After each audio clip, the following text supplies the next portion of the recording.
Yes, guys, welcome back to the Highbury Lounge. Arsenal in action tomorrow evening, 7:30 over in Dublin as we face Manuel Pellegrini's Real Betis.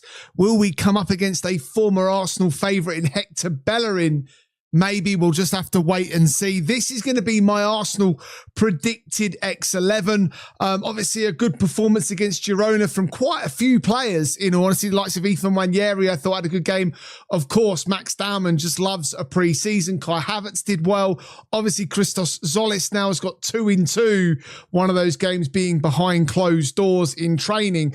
But even so, Mikel Arteta's spoken about the hunger in the players' eyes, and he hasn't got a full strength squad back and available to him yet. So we'll expect maybe a few changes, a few players rested. Some of those players had their minutes really managed in that first game against Girona, playing the likes of 30 minutes for Hincapié and the like. So look, I'm sure there'll be a heap of changes that can break it up a little bit as well. But I still expect Mikel Arteta to go in pretty strong. He'll want to build that momentum as we look to move towards Manchester City in the Community Shield on August the 16th. Let me bring your attention to the watch long I'm going to do tomorrow night as well, guys. 7:15, I'll be live on both YouTube and TikTok. I'll have everything, all the bells and whistles, the latest teams. We'll take you through it. So if you're free, come join in and get involved. It'll be great to have you there. So look, let's get into it. Make sure you're dropping a like. If you're new around here, welcome to the Highbury Lounge. Brand new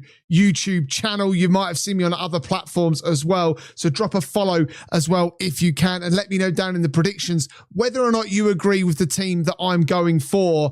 I've picked a 4-2-3-1. I think that is Arsenal's strongest formation. Utilises the number 10 very well as well. So that's what we'll go through from a formation perspective. In goal, I'm going to go with Illan Meslier. Look, in all honesty, I don't mind either way, whether it's Kepa or Illan Meslier. I still think Kepa will leave, but it'll be late in the window. Tommy Setford's not gone out on loan yet either.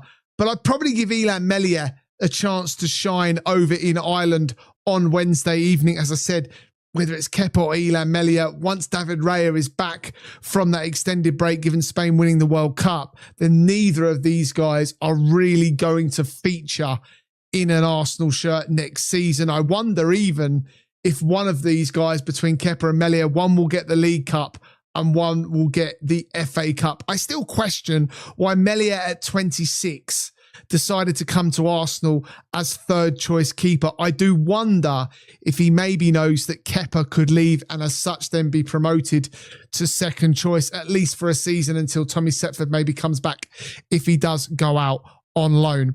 At right back, guys, I am going to go for a youngster, a guy that impressed me a lot last season when given the opportunity, especially in the Cups, and that is Marley Salmon. Ben White did nothing wrong whatsoever. I was very impressed with the way that makeshift Arsenal backline against Girona, what was it, White, Mosquera, Hincapié, Calafiori, rotated really, really well, given there's no Saliba and Gabriel in that game.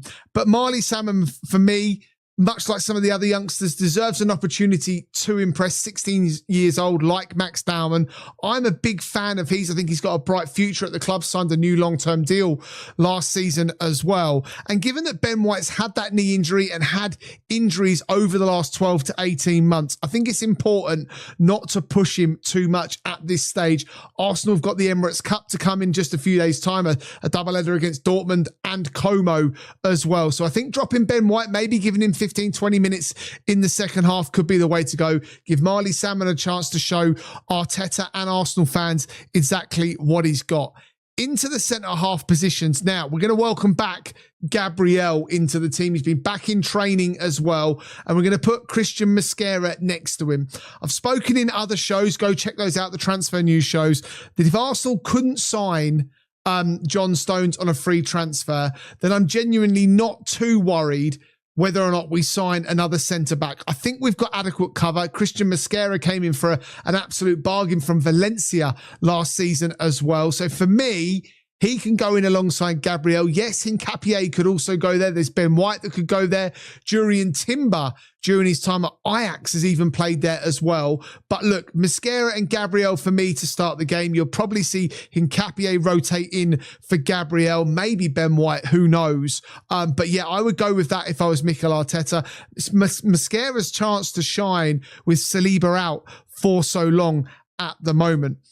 At left back, I'm going to go for the man that started against Girona. I'm going to go with Ricardo Calafiori. What a brilliant performance he put in against Girona. Picked up by many, including myself, the free role that Arteta actually gave him. That could be crucial next season in teams that like to play the low block. He just moved wherever he wanted to go. Difficult for the Girona fullback to pick up as well. He arrived at the back post for headers. He is without doubt Arsenal's best left back at the club. Yes, Hincapié is very good as well, but he is the best left back at the club.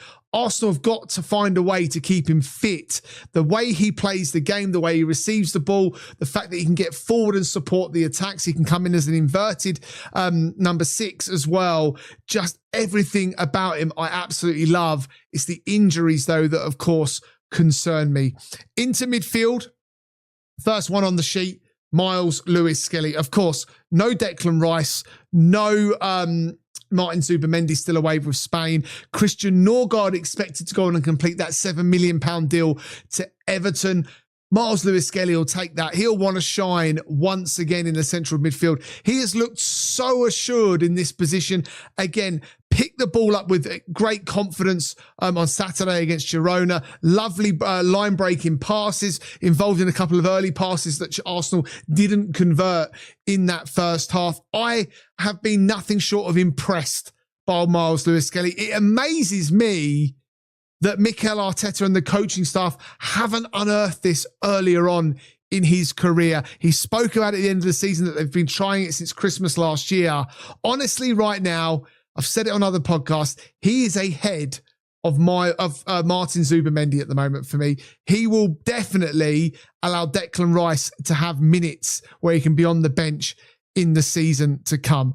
Next to Miles Lewis-Skelly, we do have a little bit of an option. Could we maybe play a Fabio Vieira? Not for me. I'm not really worried. He's going to be out of the door. As I said, we're not going to play Norgard because obviously we're looking to sell him as well. Mikel Merino still away. Rice on his way back to training, but not yet. So I'm going to go with the versatile Kai Havertz. No, it's not perfect. He's scored. He's in good reign of form at the moment. Scored good goals during the World Cup, late on for Arsenal as well, of course, in the Champions League against Burnley and whatever else.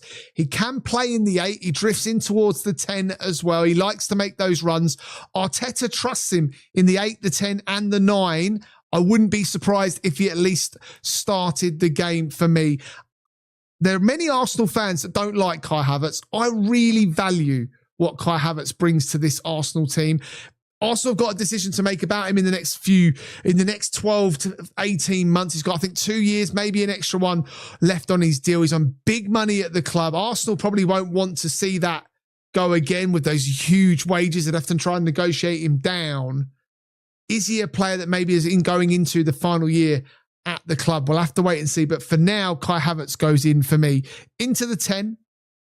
Mikel Arteta waxed lyrical about Ethan Nwaneri's performance when he played against Girona. Says in training he looks like a totally different man, has learned a lot from the adversities over in France for Marseille, where Arteta admits it didn't work out, but he sees a player with a different hunger, a different maturity. For me, he looks more physical. He looks like he's built up in the gym as well, and he rolled himself beautifully against some of the tackles that were put on him against Girona as well, playing with a little bit of confidence. I don't want to see him leave. I want to find a way for him to play this season. I'm just struggling to understand where, with Odegaard still here, with Eze, of course, part of this team, where does Ethan Nwaneri, let me know in the comments, get in?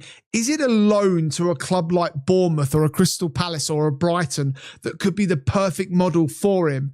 But Arteta gives him some assurance that his long-term future is at Arsenal as long as he's out there performing. Again, guys, I'd love to get your opinions on that. Drop a like on this video if you haven't done so already. And of course, if you're enjoying today's content, hit that subscribe button for me. Look, on the right-hand side, this man is built for pre-season. Max Dowman, star performer for me. I know Zolis got that goal on his debut, but Max Daumann was the star performer against Girona. Did the same last season in pre-season, doing it again now. And he's surely the understudy to Bukayo Saka. How many seasons are we giving it until he maybe wants to be taking the place of Bukayo Saka as well? I fear for Noni Madueke with the emergence of Max Daumann, you know, kind of picturing moments where, you know, maybe it's tight in a game and subs go up and it's Noni Madueke come on and Arsenal fans calling for Max Daumann instead. He is a genuine game changer. I haven't seen a 16-year-old as good as him for as long as I can remember. Maybe a Lamine Yamal, maybe a Messi. There may be the ones, but Rooney, I don't think Rooney was as good as Daumann. He is a special, special talent, and I want to see more of him in an Arsenal shirt this season. I want Arteta to let the reins off, let this kid play. He plays with absolutely no fear. And to be honest, every time he's worn an Arsenal shirt and been on the pitch, he has never, ever let us down. It's important that we get him more minutes this season. I don't want to see him go on loan, and I want to see him start against Betis. On the left-hand side, it has to be, doesn't it? Christos Zolis. Brilliant performance from Zolis in his first game. Got the goal on 30th minute. Some really good interchanges. He picked the ball up in good positions. Shows that quick turn of pace as well, where he takes the ball into feet, knocks it past the fullback, and then goes, cuts in as well, likes the shot. Obviously, the direct replacement for Leandro Trossard as well. Martinelli still not ready to return after coming back late from international duty as well. So Zolis is going to start. Liked his interview as well, where he's not worried about the likes of maybe a Vinny Jr. joining the club. He's focusing on what he's doing, and he looks very much an Arsenal player. Really enjoyed his performance. Looking to see what he can do again. Could he be the type of key that Victor Gyökeres needs in this team? So Zolis starts for me, and leading the line, I'm going to go for a man in the shop window. Gabriel Jesus scored a goal against Girona, looked fresh. Question marks, of course, will always be about his fitness. Can he avoid injuries? Clubs like Everton have looked at him in the past. Arsenal wanting in and around 20 million. Him scoring goals is a genuine way we can get him out of the club. It sounds harsh, because what if he goes and scores in every game? But there is not really much of a role for Gabriel Jesus at the club. He's also on monster 260 grand a week wages, along with the likes of Reece Nelson on 100 grand a week. There is 360 grand a week that Arsenal must move on.